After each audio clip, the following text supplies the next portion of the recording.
തുമ്മൽ. ഇത് കേൾക്കുമ്പോഴേ ആളുകൾ തുമ്മി തുടങ്ങും അല്ലേ? അങ്ങനെയാണല്ലോ, നമ്മൾ ആരെങ്കിലും തുമ്മുന്ന കണ്ടാൽ നമ്മൾ തുമ്മും. അങ്ങനത്തെ ഒരു പ്രതിഭാസമാണ് ഈ തുമ്മൽ. എൻ്റെ അടുത്ത് ഒരു കുഞ്ഞിനെ കൊണ്ടുവന്നു. ഒരു കുഞ്ഞെന്ന് പറഞ്ഞു കഴിഞ്ഞാൽ ഒരു 10-15 വയസ്സുള്ളൊരു കുട്ടിയാണ്.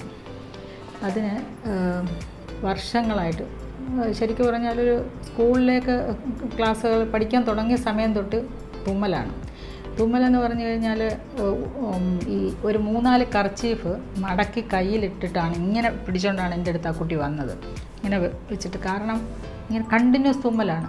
ഈ ഒരവസ്ഥയിൽ സ്കൂളിൽ നിന്ന് കുട്ടിയെ പറഞ്ഞു വിട്ടു, ഇനി തുമ്മൽ മാറ്റിയിട്ട് വന്നാൽ മതി, കാരണം മറ്റുള്ള പിള്ളേർക്ക് ഡിസ്റ്റർബൻസ് അല്ലേ, പഠിപ്പിക്കാൻ പറ്റുമോ, കണ്ടിന്യൂസ് തുമ്മലാണ്.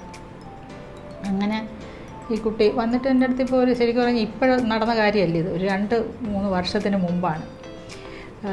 അപ്പോൾ എൻ്റെ ചികിത്സ ഈ ഹോളിസ്റ്റിക് തെറാപ്പി അറിഞ്ഞുകൊണ്ടാണ് അവർ വന്നത്. അതിലൂടെ നല്ല വിജയകരമായിട്ട് ഞാൻ ആ കുട്ടിയെ അസുഖം 1 മാസം കൊണ്ട് തന്നെ കംപ്ലീറ്റ് ആയിട്ട് അസുഖം മാറ്റി. അത് സ്കൂളിൽ ശരിക്കും പറഞ്ഞാൽ ഒരു 10 ദിവസം കഴിഞ്ഞപ്പോൾ അത് സ്കൂളിൽ പോകാൻ തുടങ്ങി. അതേ അവസ്ഥയായിരുന്നു അതിൻ്റെ അനിയത്തിക്കും. ഇവിടെ ഒരു പോലീസ് ആയിരുന്നു, അതിൻ്റെ അച്ഛൻ ഒരു പോലീസുകാരനാണ്, ഇവിടെ ട്രിവാൻഡ്രത്തുള്ളതാണ്. അതിൻ്റെ അനിയത്തിക്കും ഇതേ അവസ്ഥയായിരുന്നു. അതും പെർഫെക്റ്റായിട്ട് മാറി. ഇപ്പോൾ ആക്ച്വലി എന്നെ ഈ ഒരു ചികിത്സയിൽ ഏറ്റവും സഹായിക്കുന്നത് ഭക്ഷണത്തിൽ നിന്നുള്ള ചില ആക്റ്റീവ് ഇൻഗ്രീഡിയൻസാണ്, പിന്നെ എൻ്റെ ആഹാരക്രമവും. അപ്പോൾ ഇത് രണ്ടും കൂടെ സംയോജിപ്പിച്ചുകൊണ്ടുള്ള എൻ്റെ ചികിത്സാ രീതിയാണ് ഇതിൽ വിജയം കണ്ടത്. അതിൽ വളരെ ഹാപ്പിയായിട്ട് ഇപ്പോൾ ഒരു പ്രോബ്ലവും ഇല്ല. അവരുടെ അലർജിക് ടെൻഡൻസി ഒക്കെ മാറി. ഇപ്പം നന്നായിട്ട് കുട്ടികൾ സ്കൂളിൽ പോകുന്നുണ്ട്, ഒരു കുഴപ്പമില്ല. അവർ ഇടയ്ക്ക് എന്നെ വിളിക്കാറുണ്ട്, ഞാൻ ചോദിക്കാറുണ്ട്. കാരണം ഒരു പ്രാവശ്യം ചികിത്സ കഴിഞ്ഞ് പോകുന്നവരുടെ ഒരു ഫോളോ അപ്പ് എനിക്ക് വളരെ ഇമ്പോർട്ടൻ്റ് ആണ്. കാരണം ഇത് വളരെ തികച്ചും വ്യത്യസ്തമായ ഒരു ചികിത്സാ രീതി ആയതുകൊണ്ട് റിസൾട്ട് കണ്ടിന്യൂസ് ആയിട്ട് കിട്ടുന്നുണ്ടോ ഇല്ലയോ എന്നുള്ളത് എനിക്കറിയേണ്ട ഒരു ആവശ്യം അവരെക്കാൾ കൂടുതലാണ്. ഞാനൊരു റിസർച്ച് പർപ്പസിലാണ് ഈ കാര്യങ്ങളൊക്കെ മുന്നോട്ട് കൊണ്ടുപോകുന്നത്. അപ്പോൾ അങ്ങനെ തുമ്മൽ മാറ്റിയ ചരിത്രമുണ്ട് എനിക്ക്. അതായത് കണ്ടിന്യൂസ് ആയിട്ട് നിർത്താതെയുള്ള തുമ്മൽ അങ്ങനെ വരാറുണ്ട്. അപ്പോൾ എന്തായാലും തുമ്മലൊരു ആഗോള പ്രശ്നം തന്നെയാണെന്ന് എല്ലാവർക്കും അറിയാം. നമുക്കപ്പം തുമ്മലിനെ എങ്ങനെ ചെറിയ ടെക്നിക്കിലൂടെ ഒന്ന് മാറ്റാം എന്നുള്ളതാണ്. വളരെ പെട്ടെന്ന് ഇങ്ങനെ തുമ്മിക്കൊണ്ടിരിക്കുന്ന അവസ്ഥയിൽ നമുക്ക് പെട്ടെന്ന് 1-2 ടെക്നിക്കിലൂടെ ഈ തുമ്മലിനെ ഒന്ന് കൺട്രോൾ ചെയ്യാൻ പറ്റും. അതിലൊന്ന്, നമ്മുടെ ഈ നാക്ക് നമ്മൾ ഈ ഫ്രണ്ട് 2 പല്ലിൻ്റെ ആ ബാക്ക് പോർഷനിലേക്ക് പ്രസ് ചെയ്യുക. ഇങ്ങനെ പല്ലിൻ്റെ ബാക്കിൽ നാക്ക് വെച്ചിട്ട് പ്രസ് ചെയ്യുക. തുമ്മലിങ്ങനെ വന്നുകൊണ്ടിരിക്കുമ്പോൾ പ്രസ് ചെയ്ത് പിടിക്കുക. കുറേ നേരം പിടിക്കണം, നിർത്തി കളയരുത്. ശ്വാസമൊക്കെ മൂക്കിലൂടെ വിട്ടാൽ മതി. അതുപോലെ തന്നെ മറ്റൊന്ന്, നാക്ക് മുകളിലേക്ക് കൊണ്ടുപോയി നമ്മുടെ അണ്ണാക്ക് അങ്ങേയറ്റത്തെ ഭാഗത്ത് കൊണ്ടുപോയി നാക്ക് നന്നായിട്ട് പ്രസ് ചെയ്ത് പിടിക്കുക. ഇങ്ങനെ മുകളിലേക്ക് പിടിച്ച്, അത് റൂട്ട് ഓഫ് ദ മൗത്താണ്, അങ്ങേയറ്റം പ്രസ് ചെയ്ത് മുകളിലേക്ക് പിടിച്ച് നിർത്തുക. ഇങ്ങനെ ഒരു 2 ടെക്നിക്സിൽ ഒരു പരിധിവരെ തുമ്മൽ കൺട്രോൾ ചെയ്യാൻ പറ്റും. അത് ചെറിയ ടെക്നിക്കാണ്. പിന്നെ ഇപ്പോൾ നമ്മൾ ചെയ്യാൻ പോകുന്നത് ഈ തുമ്മലിനെ കണ്ടിന്യൂസ് ആയിട്ട് ഉള്ള തുമ്മലിനെ കൺട്രോൾ ചെയ്യാൻ പറ്റിയ ഒരു ഡ്രിങ്കാണിത്. ഇത് നിങ്ങൾ റെഗുലറായിട്ട് ഉപയോഗിക്കണം. ഈ തുമ്മലും ജലദോഷവും മൂക്കടപ്പും അലർജിയും ശ്വാസം മുട്ടലും ഒക്കെ ഉള്ളവർ ഇത് ഉപയോഗിക്കണം. ശ്വാസം മുട്ടൽ വളരെ കൂടുതലുള്ളവർ എപ്പോഴും ചൂടുവെള്ളത്തിൽ വേണം ഇത് തയ്യാറാക്കി കഴിക്കാൻ.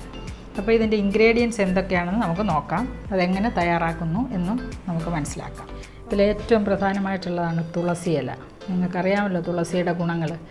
ഈ തുളസിയുടെ ഇലയ്ക്കകത്ത് അടങ്ങിയിരിക്കുന്ന ഇലയും തന്നെ, അതിൻ്റെ പൂവും അതിൻ്റെ മറ്റുള്ള സീഡ്സും ഒക്കെ തന്നെ വളരെ ന്യൂട്രീഷണൽ പ്രോപ്പർട്ടിയും മെഡിസിനൽ പ്രോപ്പർട്ടിയും നന്നായിട്ടുണ്ട്. ഹൈ ആൻറ്റി ഓക്സിഡൻ്റ് ആണ്.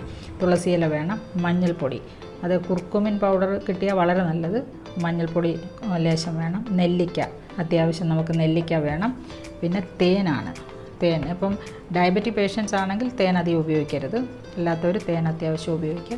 വെർജിൻ കോക്കനട്ട് ഓയിൽ കമ്പൽസറി തീർച്ചയായിട്ടും വേണം ഇതിന്. പിന്നെ അത്യാവശ്യം ഉപ്പെടുക്കുക, പിന്നെ ആവശ്യത്തിന് വെള്ളം. ഇതെല്ലാം കൂടെ നമുക്കൊന്ന് ബ്ലെൻഡ് ചെയ്തെടുക്കാം. ഒരു ബ്ലെൻഡർ വെച്ച്, ഇൻസ്റ്റൻറ്റ് ബ്ലെൻഡർ വെച്ച് നമുക്കൊന്ന് അടിച്ചെടുക്കാം.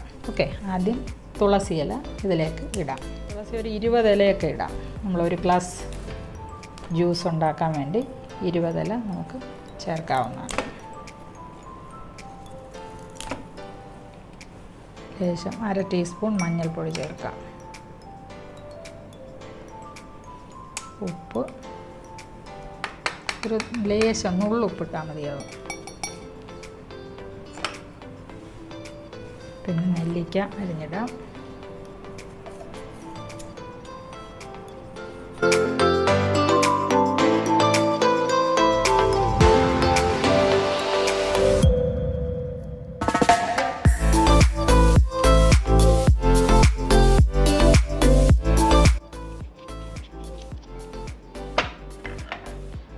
തേൻ ചേർക്കാം.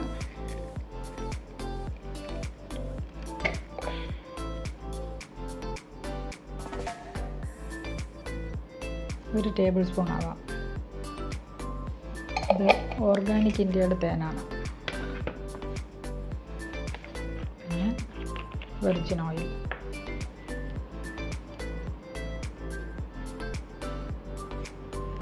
ഇവിടെ നമുക്കിപ്പോൾ ഒരു ബ്ലെൻഡറുണ്ട്. ആ ബ്ലെൻഡർ വെച്ചിട്ട് നമുക്കൊന്ന് അടിച്ചെടുക്കാം.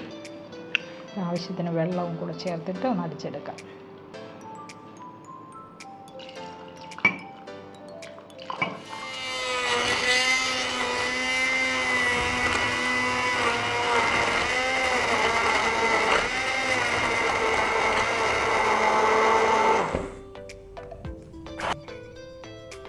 ഇത് നമുക്ക് അരിച്ചെടുക്കാം. ജ്യൂസ് നമുക്ക് സെർവിങ് ബൗളിലേക്ക് മാറ്റാം. കണ്ട എങ്ങനെയുണ്ട്? അടിപൊളി കളറല്ലേ? ഇത് തികച്ചും 100% 101% ഔഷധ ഗുണമുള്ള ഒരു ഡ്രിങ്കാണ്. കുടിച്ച് നോക്കട്ടെ.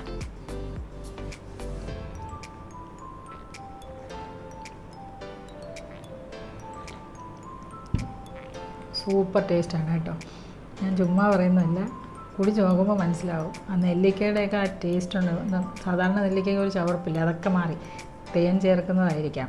പിന്നെ തുളസി ഇലയുടെ മണമേ അറിയുന്നില്ല. അതുപോലെ തന്നെ മഞ്ഞളിൻ്റെ എക്സലൻറ്റ് ടേസ്റ്റ്. ലേശം ഉപ്പും കൂടെ ആയപ്പം എല്ലാം നന്നായിട്ട് ബ്ലെൻഡ് ചെയ്ത് ദിവസവും ഇതുണ്ടാക്കി കുടിച്ച് നോക്കുക. ഈ അലർജി ഉള്ളവർ, തുമ്മലുള്ളവർ, ശ്വാസമുട്ടലുള്ളവർ ശ്രദ്ധിച്ച് വേണം. ചിലപ്പം ഈ തണുത്ത സംഭവങ്ങളൊക്കെ ചിലപ്പോൾ അവർക്ക് പെട്ടെന്ന് അഗ്രിവേറ്റ് ചെയ്യും. അപ്പോൾ അതുകൊണ്ട് തന്നെ ചൂടുള്ള സമയങ്ങളിൽ ഒരു 11 മണിക്കൊക്കെ നോക്കി കുടിച്ച് തുടങ്ങുക, ചെറിയ അളവിൽ. അപ്പം അലർജിയും തുമ്മലും ഉള്ളവർ ഡെഫിനറ്റായിട്ട് രാവിലെ എഴുന്നേൽക്കുമ്പം ഇതുപോലെ ഒരു ഡ്രിങ്ക് ഉണ്ടാക്കി കുടിക്കുക. നെല്ലിക്ക, അതുപോലെ തന്നെ തുളസി ഇല, തേന് എല്ലാം തന്നെ ഹൈ ആൻറ്റി ഓക്സിഡൻസ് ആണ്. നമ്മുടെ ഇമ്മ്യൂൺ സിസ്റ്റത്തിനെ കറക്റ്റ് ചെയ്യുകയാണ്. ഇമ്മ്യൂൺ സിസ്റ്റം, ഈ അലർജി എന്ന് പറയുമ്പോൾ ഇമ്മ്യൂൺ സിസ്റ്റം ഭയങ്കരമായിട്ട് വയലൻ്റ് ആവുന്നതാണ്. ഇമ്മ്യൂൺ സിസ്റ്റം ഇല്ലാത്തതല്ല, ഇമ്മ്യൂൺ സിസ്റ്റം കുറയുന്നതുമല്ല, അത് ശരിയായ ദിശയിൽ പ്രവർത്തിക്കാത്തതാണ്. അപ്പോൾ അതിനെ ശരിയായ ദിശയിലേക്ക് കൊണ്ടുവരാൻ കറക്റ്റീവ് പ്രൊസീജിയേഴ്സിൻ്റെ ഭാഗമാണ് നമ്മൾ ശരിയായിട്ടുള്ള ഒരു ഭക്ഷണം കൊടുക്കുക എന്നുള്ളത്. നല്ല ആൻറ്റി ഓക്സിഡൻസ്. അപ്പം സെൽസിൽ ഉള്ള പ്രവർത്തനങ്ങളൊക്കെ നോർമലൈസ് ചെയ്യും. അതാണ് നമ്മൾ ചെയ്യുന്നത്. അല്ലാതെ ഇതിനകത്ത് വേറെ മാജിക് ഒന്നുമില്ല. It is absolutely scientific. Okay, അപ്പം എല്ലാവരും തയ്യാറാക്കി കഴിക്കുക, കുടിക്കുക. അതോടൊപ്പം തന്നെ എന്നെ ഫീഡ്ബാക്ക് അറിയിക്കുകയും വേണം. നമുക്ക് വീണ്ടും കാണാം മറ്റൊരു പുതിയ എപ്പിസോഡ്.